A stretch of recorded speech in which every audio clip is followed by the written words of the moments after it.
मुंबईत वाढत्या वायू प्रदूषण आणि दुर्गंधीबाबत चिंता व्यक्त करत सागर नाईक यांनी महापालिकेच्या महासभेत विशेष प्रस्ताव मांडला आहे.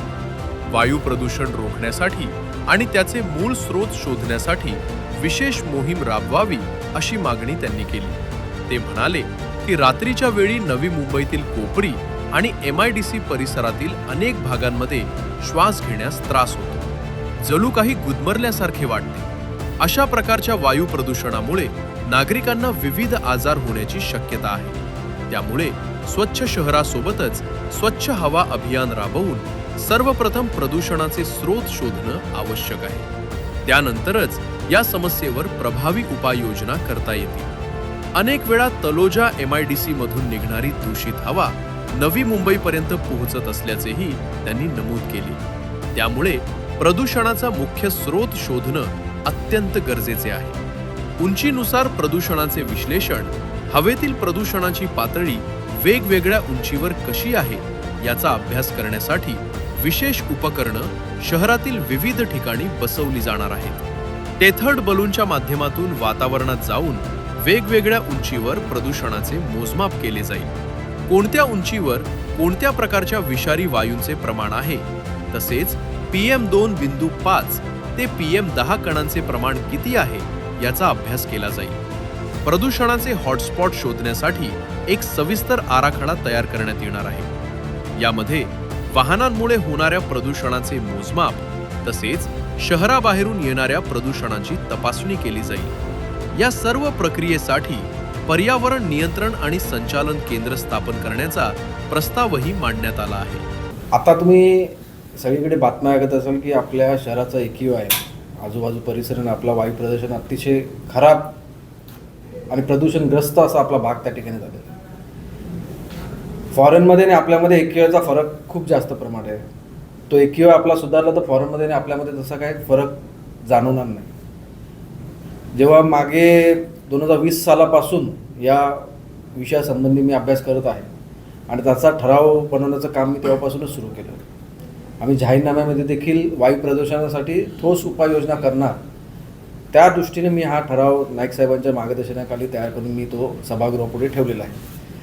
त्यामध्ये महापालिकेच्या माध्यमातून अतिशय सायंटिफिकली 18 महिन्याचा ॲक्शन प्लॅन, मी मागे देखील बोलायला की हा काय एका महिन्याचा प्लॅन असू शकत नाही, हा सातत्याने पुढे 18 महिन्याचा ॲक्शन प्लॅन त्या ठिकाणी करणार. त्यामध्ये 7 तत्वांवरती, त्यामध्ये डिटेक्शन, आयडेंटिफिकेशन, पेनलायझेशन, इरॅडिक्शन, कंट्रोल, प्रिव्हेन्शन आणि मेंटेन या तत्वांच्या वरती आपलं हा प्लॅन चालणार आहे. त्यामुळे डिटेक्शन करताना एक सेन्सर्सचं जाळं नवी मुंबई शहरामध्ये पसरवलं जाणार. त्यामुळे कुठल्या भागातून हा वायू प्रदूषण येत आहे, धूळ प्रदूषण येत आहे ते आपल्याला दिसणार आहे. पहिला त्याचा मूळ स्रोत काय आहे ते कळणं खूप गरजेचं आहे. तो त्याच्यामध्ये नमूद आहे. त्याचबरोबर व्हर्टिकल प्रोफाईल करणार आहे. आज व्हर्टिकल प्रोफाईल करणारी मला वाटतं पहिली महापालिका ॲक्शन प्लॅनमध्ये असेल. त्यामध्ये थेथर्ड बलून आणि नियर स्पेस बलून हा त्या ठिकाणी सोडणार आणि व्हर्टिकल प्रोफाईल करणार. त्या बलून्सवरती सेन्सर्स लागले असणार आणि दिवसभर ते डेटा जमा करणार की वायू कुठल्या दिशेने येते, त्याच्याबरोबर कुठले पोल्युटंट येत आहेत, कुठल्या हॉटस्पॉट कुठले पोल्युटंटचे. आता काय होतं की आपलं नवी मुंबई शहर हे डोंगराच्या पलीकडे आणि किनाऱ्यावरती, मुंबईवरून पोल्युशन येतं, डोंगरामुळे ते आपल्याकडे वाढतं, सॉसर इफेक्ट तयार होतो आणि आपल्याकडे त्याला जास्त AQIचा फटका पडतो. देवनार आणि मुलुंडसारख्या ज्या शेपणभूमी आहेत मुंबईच्या, त्याचा परिणाम आपल्याकडे पडतो. त्याचबरोबर मी गुगलवरती बघितलं की आपला जो नॉर्मली कधी रात्री प्रवास केला तर रात्री 12च्या सुमारास जो 17 प्लाझा कोपरखैरण्याच्या दरम्यान अतिशय म्हणजे जो पावना ब्रिजच्या इकडे अतिशय असा स्मॉग टाईप प्रदूषण असतो. मी बोला हा स्मोग येतो कुठून. मी तेव्हा त्या MPCBच्या लोकांना सांगतो, तेव्हा ते शोधायला जातं, त्यांना काय भेटतच नाही. तेव्हा मी त्याचा शोध घ्यायला प्रयत्न केला तर आपल्या त्या भागाच्या डोंगराच्या पाठी एक्झॅक्टली तळोजा ही भारतातली सर्वात जास्त पोल्युशन निर्माण करणारी एक भाग आहे. आणि तो अंदाज घेतला की तिकडे दिवसभरात जे पोल्युशन निर्माण होतं ते हवेच्या संध्याकाळपर्यंत वरती जाताना हवेने आपल्याकडे येताना रात्री आपल्याकडे बसतं. त्याचा फटका आपल्याला पडतोय का, त्याचा देखील शोध घेणं गरजेचं आहे. त्याचबरोबर प्रदूषण हा मोठ्या प्रमाणात लॉ ऑर्डर एन्फोर्समेंट याच्याशी निगडीत आहे. थर्ड पार्टी गोष्ट देखील आहे, पण महापालिका कुठे प्रदूषण करत नाही, त्या दृष्टीने ॲक्शन प्लॅन केलेलं आहे. धूळमुक्त योजना त्या ठिकाणी करण्यात आल्या आहेत. लेगसी धूळ जे आपल्या रस्त्याच्या किनारी, साईड शोल्डरला, डिवायडरच्या साईडला, ओपन प्लॉट्सवरती ते दूर करण्याचं करणार. Water fogger jet, paddle sweeps तुम्ही जर बघितला तर मी साधारणपणे 90 पानाचा आराखडा आणि 70 पानाचे अनुसूची SOPs त्या ठिकाणी मी तयार केलेले आहेत. याच्यामध्ये डिटेल असा आता सभागृहापुढे मांडेन, सभागृह त्याच्यावरती चर्चा करेल आणि त्यांच्या काय सुधारणा किंवा सूचना असतील त्या मांडतील. पण निश्चितच हा प्लॅन केल्यानंतर आपला शहराचा AQI हा चांगला करण्यासाठी जरूर या ॲक्शन प्लॅनमध्ये आम्ही कटिबद्ध आहोत.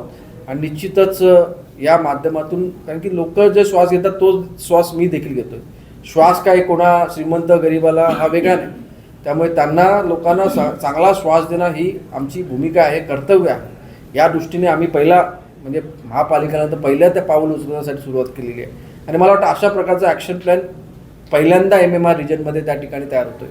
हा ॲक्शन प्लॅन झाल्यानंतर मी पुन्हा ॲक्शन प्लॅनचा एन्फोर्समेंट करण्यासाठी बायलॉज तयार करायला घेतलेला आहे. बायलॉजचा प्रस्ताव पुढील महासभेमध्ये मी सादर करेन. हा ॲक्शन प्लॅन महापालिका लेवलवरती अप्रूव्ह होईल, पण बायलॉज तयार केल्यानंतर तो शासन स्तरावरती अप्रूव्ह करण्यासाठी जाईल. त्यामुळे पेनल्टी लावणं, एन्फोर्समेंट करणं हे त्या बाबतीत सोप्या पद्धतीने होतील.